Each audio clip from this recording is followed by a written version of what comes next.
গোঘাটে তৃণমূলে প্রকাশ্যে অন্তর্দ্বন্দ্ব, তৃণমূলের লোকরাই আমাকে হারাবে জানান তৃণমূল প্রার্থী। তিনি উলুবেড়িয়া উত্তরে বিদায়ী বিধায়ক। এবার তৃণমূল তাকে হুগলি গোঘাটে প্রার্থী করেছে। আর গোঘাটে নির্বাচনী প্রচারের সময় তৃণমূল প্রার্থী নির্মল মাঝির একটি ভিডিও ঘিরে শাসক দলের অন্দরে শোরগোল পড়েছে।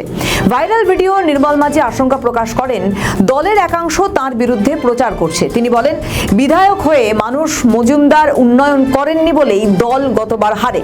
নির্মল মাঝির বক্তব্য, তৃণমূলের লোকেরাই আমাকে হারাবে। এই মন্তব্যের পর রাজ্য রাজনীতিতে শোরগোল পড়ে গিয়েছে। যারা তলে তলে আমার সঙ্গে মিষ্টি ব্যবহার করবে আর তলে তলে বলবে ভোটটা অন্যকে দাও, আমার কাছে চলে এসছে, আমি পুলিশ মারফত তুলে নিয়েছি, SBI মারফত, এই কাজ সঙ্গে কি গল্প করছে, কি সেটিং করছে। একজন পঞ্চায়েতের কর্মাধ্যক্ষ আরেকজন পঞ্চায়েত সমিতি দিয়েকে বলছে তোর পাড়ায় বলে দিবি নির্মল মাঝি যেন ভোট দেয়। তোর বাপের ভোট, তোর কোথায় ভোট হয় না পঞ্চায়েত সমিতি?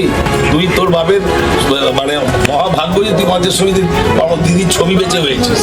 অভিষেক দিদি আমাকে পাঠিয়েছে এখানে উন্নয়নের কাজ করতে। এখানে উন্নয়নের কাজ কিছু হয়নি। এখানে মানুষ MLA হয়েছে, মানুষ হেরেছে, কিন্তু উন্নয়নের কাজ কিছু হয়নি। মানুষ যে 5 বছর এমএলএ তখনও উন্নয়ন হয়নি। এই মন্তব্যের পর বিতর্ক দানা বাঁধতে নির্মল মাঝির সাফাই, মানুষ মজুমদার যথেষ্ট কাজ করেছে, এবারে জেতা হারাটা তার বিষয়। আমার দলের কর্মী, আমরা ভাই, আমি কখনোই আমার কোনো ভাইকে, কোনো সহকর্মীকে ছোট করতে পারি না। দু একটা জায়গায় বলেছি যে কেউ আমি নির্বাচনে দাঁড়িয়েছি বলে সন্তুষ্ট নয়, এই তো বলেছি। আমার কথাটাকে জাগলারি করে একটু বিমণ্ড মোড়ক দেওয়া পরিবেশন করা হচ্ছে খাবারটা। মানুষ মজুমদার যথেষ্ট কাজ করেছে, এবারে জেতা হারাটা তার ব্যাপার। আমার দলের কর্মী, আমার ভাই, আমি কখনোই আমার কোনো ভাইকে, কোনো সহকর্মীকে ছোট করতে পারি না। বিকৃত করা হচ্ছে তো। গোঘাটের 1 নম্বর ব্লকের তৃণমূল সভাপতি কাজল রায় বলছেন, প্রার্থী আসলে নির্মল মাঝি নয়। 294টি আসনে তৃণমূল কংগ্রেসের প্রার্থী একটাই, তার নাম মমতা বন্দ্যোপাধ্যায়।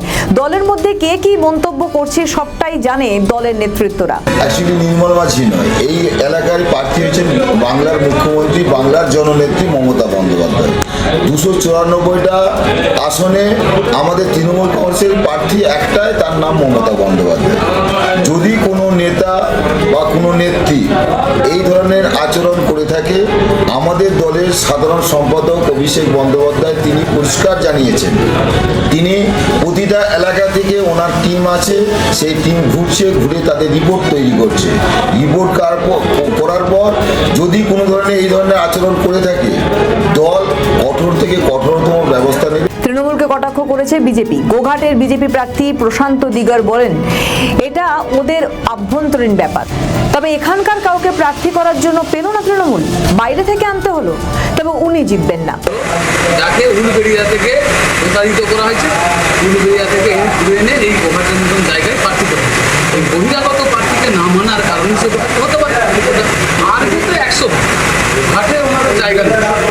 ঘাটে উনি মিনিমাম 50,000 ভোটে করা দিতে হবে, এ নিয়ে কোনো দ্বিমত নেই। প্রচারে বেরিয়ে তৃণমূল প্রার্থীদের ক্ষোভ, মন্তব্য, বেফাঁস বক্তব্য ভোট বাক্সে কি পড়বে, নজর থাকবে সেদিকে। আমাদের ভিডিও ভালো লাগলে লাইক ও শেয়ার করুন, কমেন্ট সেকশনে আপনাদের মতামত জানান।